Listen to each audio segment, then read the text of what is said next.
including this really interesting thing called an IPM index that actually scores how widely these practices are being used. Okay. So I'm excited to jump into this with you. Yeah, me too. It's a really, it's fascinating when you think about Norway already kind of having this reputation of being environmentally conscious. Right, exactly. So before we even get to Norway, can we rewind a little bit and just remind everyone what IPM is? Yeah, of course. So IPM, or Integrated Pest Management, is really a strategy for controlling those harmful organisms that we always hear about in crop production. Right. But it's about doing it in a way that really minimizes the risks to the environment, the economy, and human health. So the long-term view. Yes, exactly. And the key here is reducing our reliance on chemical pesticides. Okay, so using the right tools at the right time. Absolutely. And thinking long-term. Yeah, it's an approach that's actually endorsed by both national and international bodies as like the future of sustainable crop protection.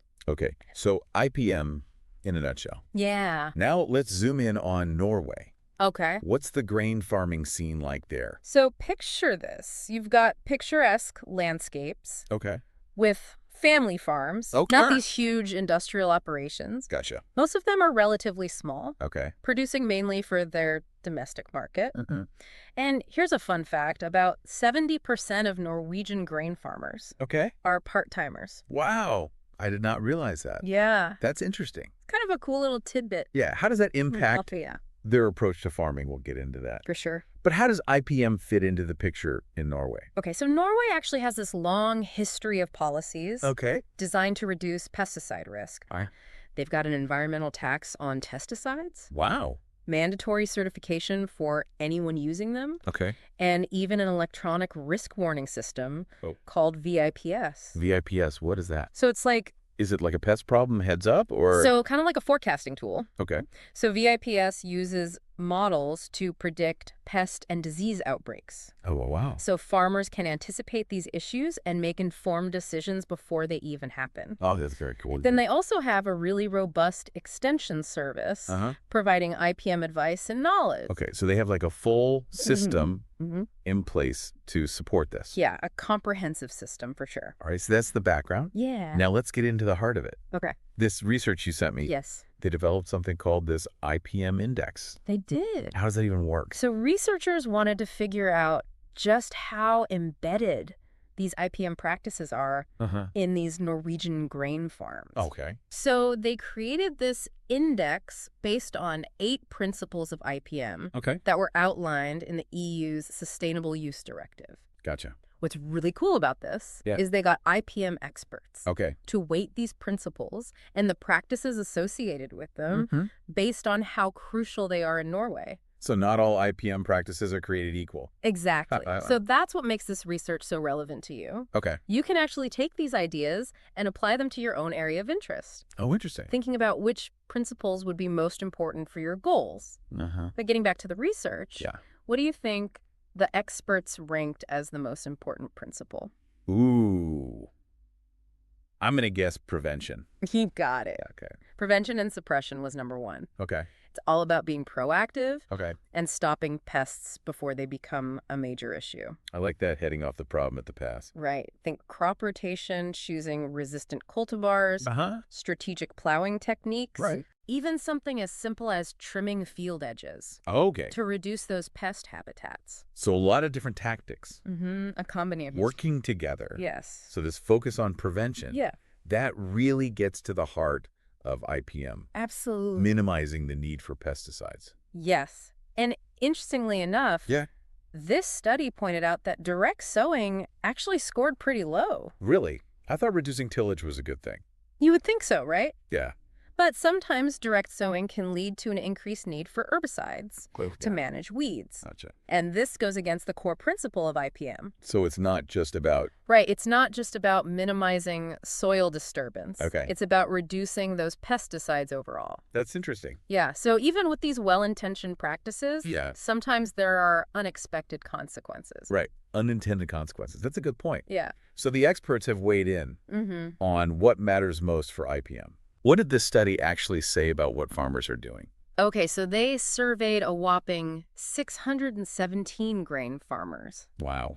And it turns out they're already doing a pretty great job. when it comes to those top-ranked principles. Awesome. Like high adoption rates for monitoring and prevention and suppression.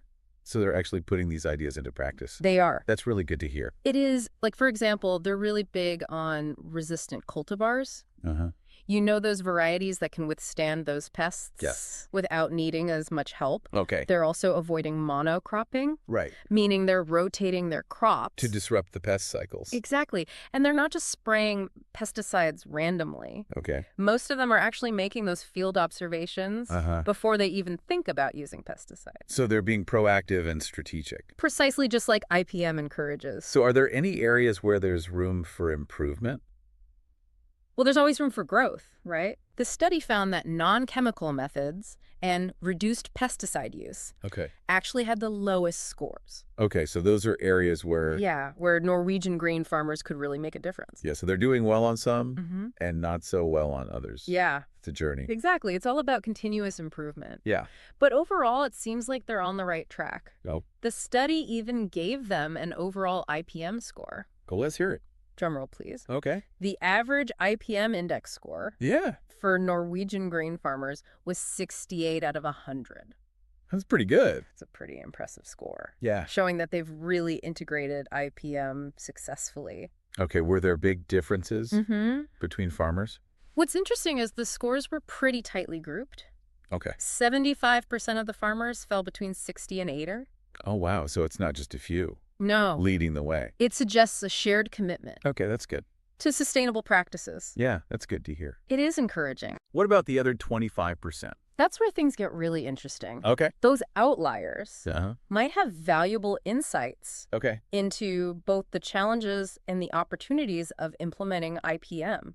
So we've gotten a good overview of IPM in Norway. Mm-hmm. Doing a lot right, but some room for improvement. Absolutely.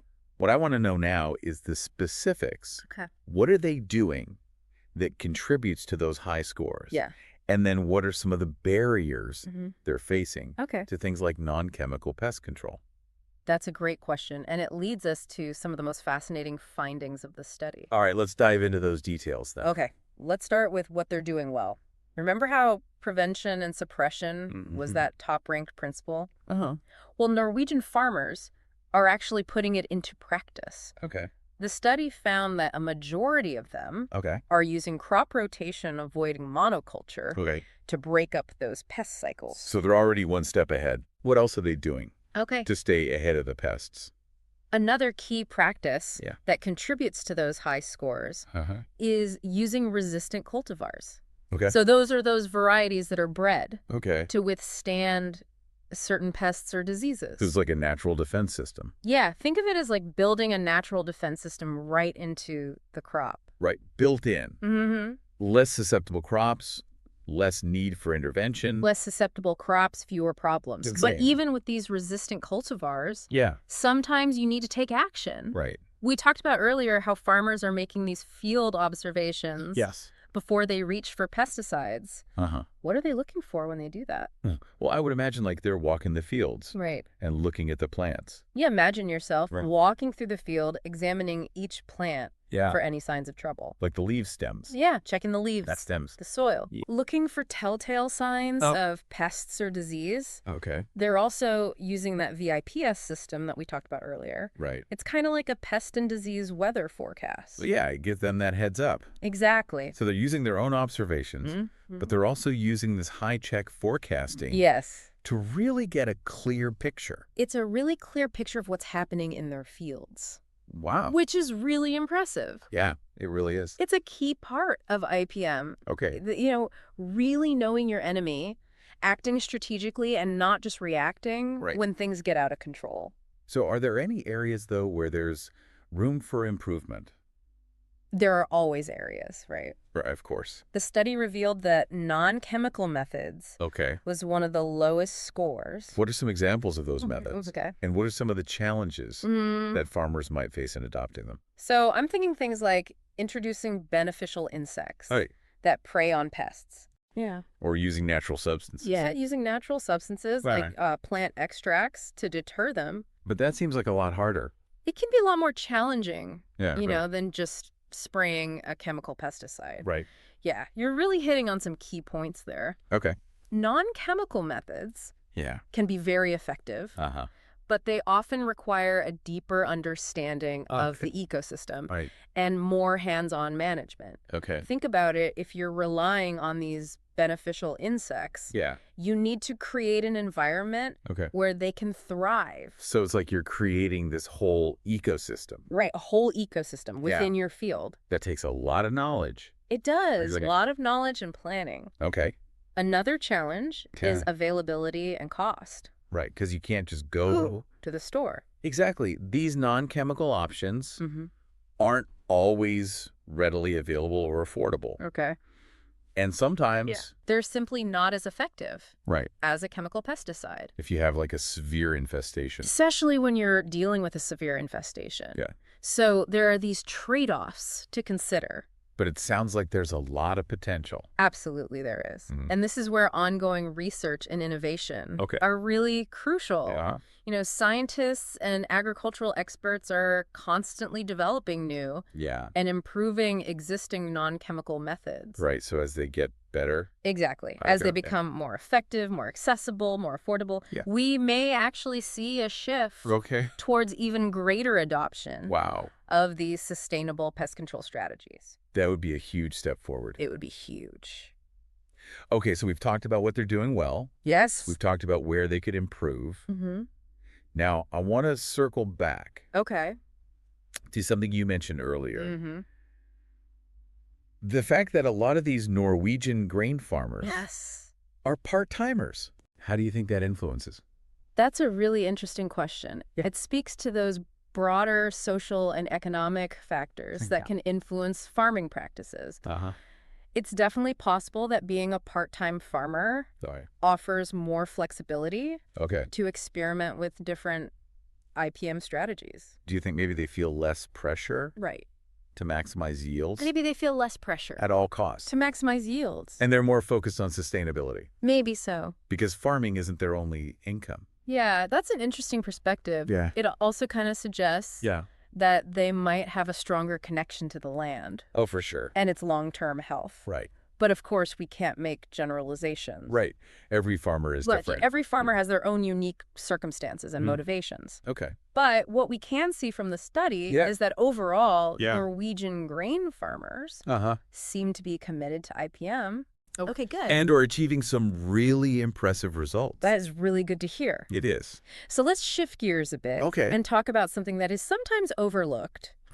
But really crucial for the success of any pest management strategy. Pesticide resistance. Oh, yeah, the big one. A little scary to think about. Yeah. You know, the pests evolving. It is a very real concern. Yeah. And it's actually one of the strongest arguments for IPM. Okay. Because over-reliance on pesticides can actually accelerate the development of resistance. Oh, wow. Leading to this vicious cycle. Okay. You see, when a pesticide is applied, it wipes out those susceptible pests. Okay. But the few that happen to have a genetic mutation that makes them resistant, they survive and reproduce. So it's like survival of the fittest. It's like survival of the fittest. But for pests. Right, but for pests. Yeah. And eventually, that pesticide becomes useless. And then what? Stronger chemicals. Yeah, that's often the go-to response, right? Yeah. But it's a very short-sighted solution that just makes the problem worse. Okay. So that's why IPM really emphasizes using a diverse set of tactics by incorporating things like crop rotation-resistant cultivars, non-chemical methods. You're less likely to create that pressure. So you're keeping them guessing. Keep them guessing. Yeah. They don't have that opportunity to adapt to a single method. Okay. And it also helps prolong the effectiveness of the pesticides. When you do need to use them. When you do have to use them. Yeah. The study found that Norwegian grain farmers scored very highly on anti-resistance strategies. So what are they doing to combat this resistance? So one key strategy is rotating pesticides with different modes of action. Can you explain what modes of action are? Sure. I'm not familiar with that term. Think of it as the way a pesticide works against a pest. Different pesticides have different modes of action. Right. Some target the nervous system. Others might disrupt growth or reproduction. Oh, interesting. So by rotating pesticides with different modes of action, farmers are making it much harder for those pests to develop resistance. So you're attacking them from different angles. Different angles. They can't evolve resistance to everything all at once. That makes sense. Right. Okay. Another important strategy is using the recommended dosage of a pesticide. Okay. And this is important because using too little might allow some pests to survive and develop resistance. And using too much is bad for the environment. Exactly. Using too much is not only wasteful and harmful to the environment, but it also increases that selection pressure for resistance. So it's all about balance. It's all about finding that balance between effectiveness and minimizing those negative impacts. It sounds like Norwegian farmers are doing a pretty good job of that. Yeah, and this whole conversation about pesticide resistance has gotten me thinking.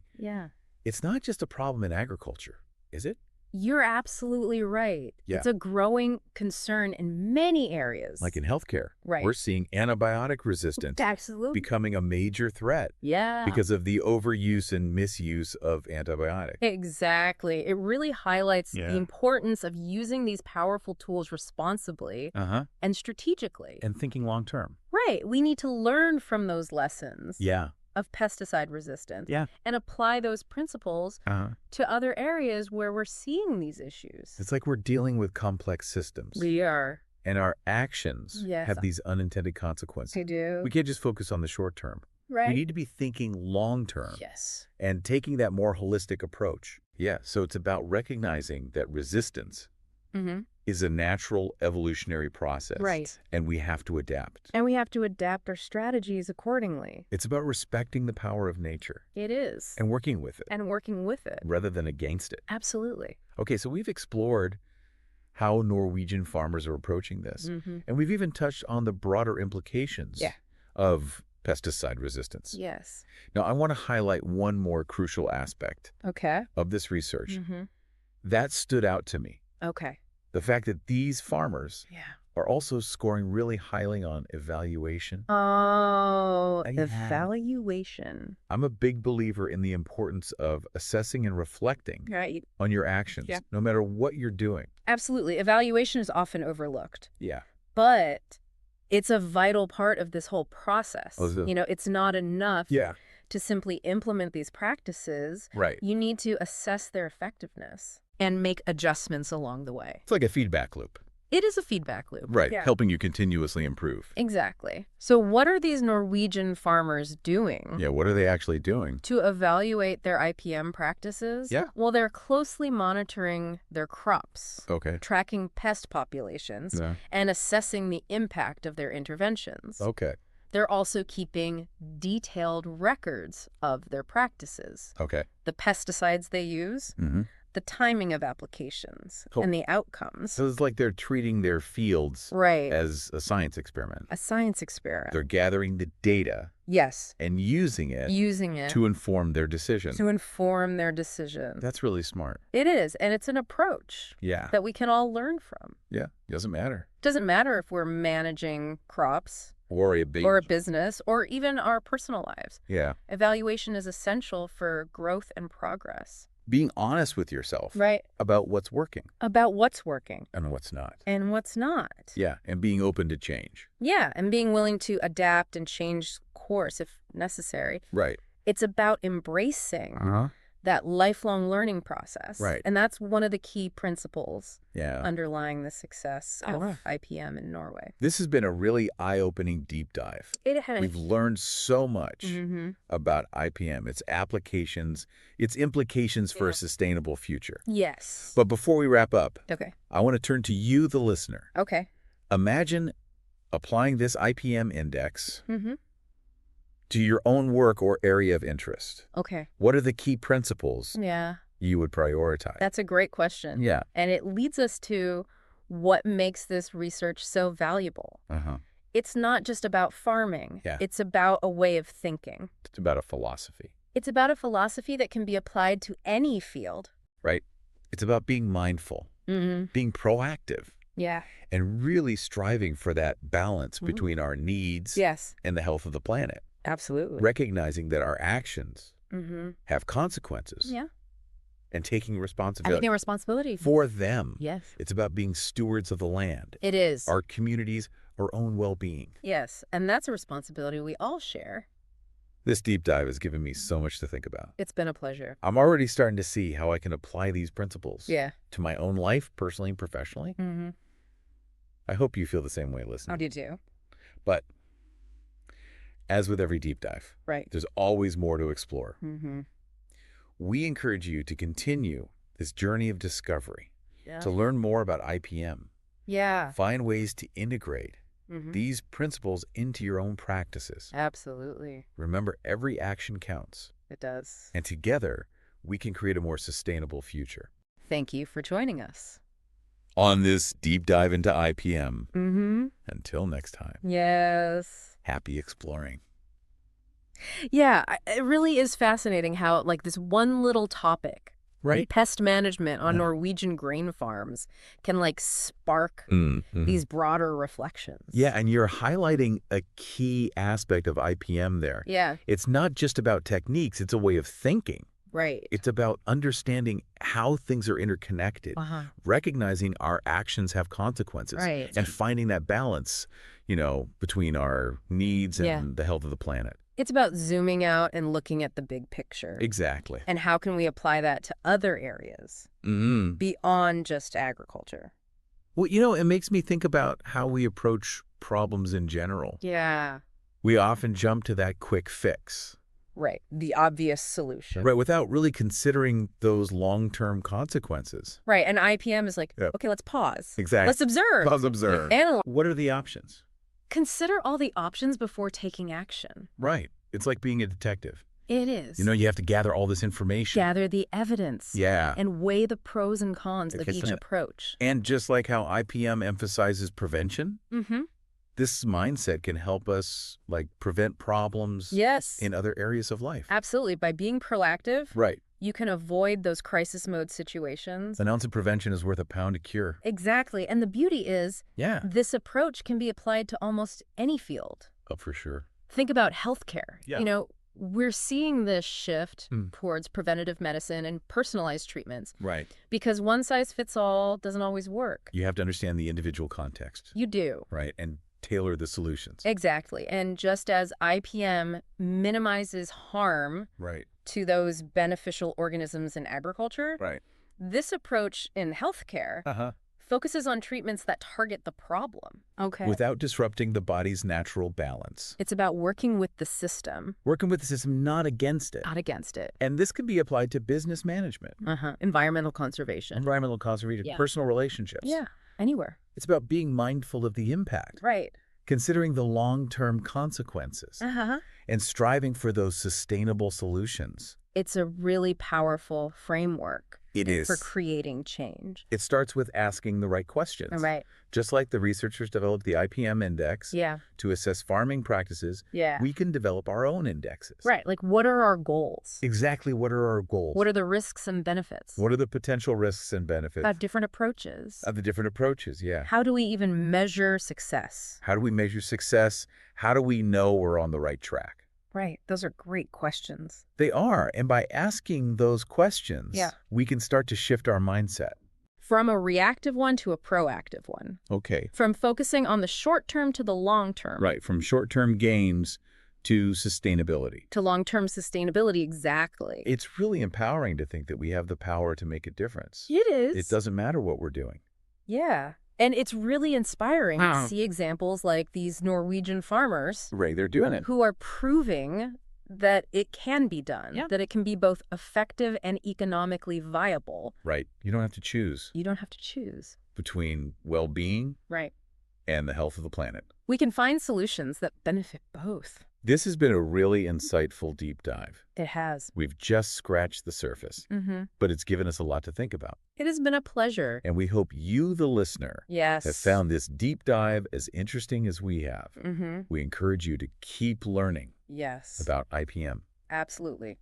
Find ways to apply these principles to your own life. In your own life and work. And become a champion for sustainable practices. Thank you for joining us. Until next time. Yes. Keep exploring.